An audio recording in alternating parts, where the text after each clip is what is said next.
पश्यत कश्यपाएव कश्यपः। सद्गुण को हम कश्यप कहते हैं और कश्यप की दो पत्नी हैं, दिति और अदिति। दिति माने होता है भेद बुद्धि और अदिति माने होता है अभेद बुद्धि। दिति के पुत्र हुए जिन्हें दैत्य कहा गया। एक का नाम हिरण्याकश्यप था और एक का नाम हिरण्याक्ष। धर्म प्रेमियों, कहा जाता है कि 4 कर्म सायकाल में नहीं करने चाहिए।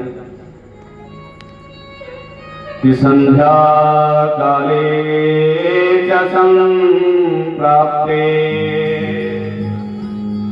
चतुर्षकर्म वर्जयेता। आहारं मैथुनं निद्रा स्वाध्याय विशेषता। सायकाल में 4 कर्म नहीं करने चाहिए। माताओं ध्यान देना, कौन कौन से कर्म नहीं करने चाहिए? संध्या काले चम संप्राप्ते चतुर्ष कर्म वर्जयेत। आहारम मैथुनम निद्रा स्वाध्याय विशेषता।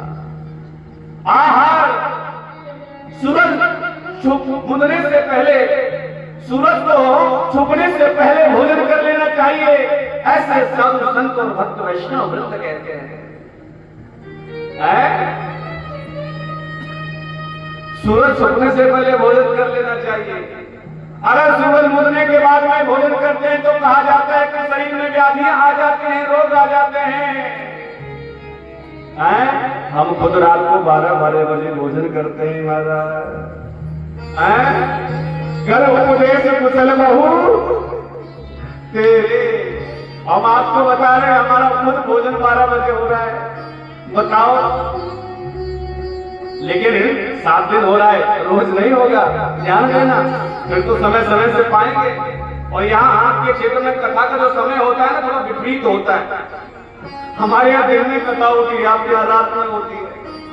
हमारे यहाँ 12 बजे के बाद 1, 2, 3 बजे से कथा चालू होगी, आराम से 5, 6 बजे। सायकाल में 4 कर्म नहीं करने चाहिए। संध्या काले च संप्राप्ते चतुर्ष कर्म वर्जयेत। आहारम मैथुनम निद्रा स्वाध्याय विशेषता। आहारम मैथुनम निद्रा। आहार सूर्य मुदने से पहले भोजन कर लेना चाहिए, शरीर स्वस्थ बना रहेगा। मैथुनम, सायकाल में कभी भी रति क्रिया नहीं करनी चाहिए। पति पत्नी को दूरी बनानी चाहिए।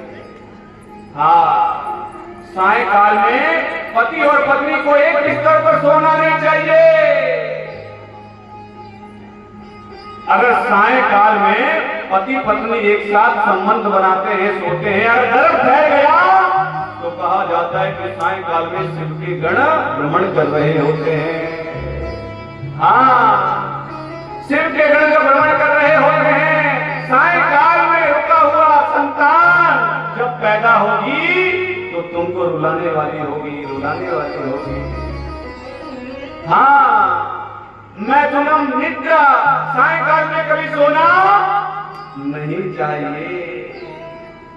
आजकल हमारे दादा बाबा भी बोलते हैं, भैया दोनों वक्त मिल रहे हैं, सोते नहीं है, खड़े हो जाओ। सायकाल का वक्त ज्योतवाती का होता है, दियावाती का होता है। घर में ज्योत जलाओ, आरती पूजा करो, घंटी बजाकर ठाकुर जी की सेवा करो। इतना भी नहीं कर सकते तो घर में एक घी का बत्ती जला दो, उतना ही पर्याप्त है।